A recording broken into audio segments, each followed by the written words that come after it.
ছেচল্লিশতম বিসিএসে প্রশ্ন ফাঁসের বিষয়ে এখনও তদন্ত চলছে। পুরোপুরি বাতিল করার মতো পর্যাপ্ত কারণ পায়নি কমিশন, জানিয়েছেন পিএসসির চেয়ারম্যান মোবাশ্বের মোনেম।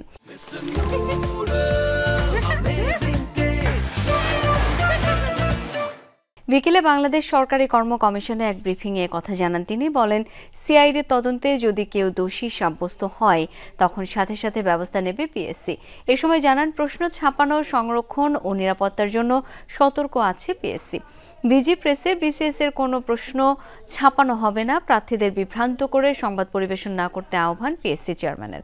বলেন, ছাত্রছাত্রীদের সাথে কথা বলে পিএসসিকে ঢেলে সাজানো হবে।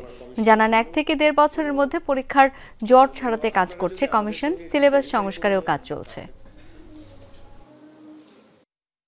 আর এটা প্রমাণিত হয়নি, যেহেতু একটা বিষয় এটা বলে নেওয়া দরকার।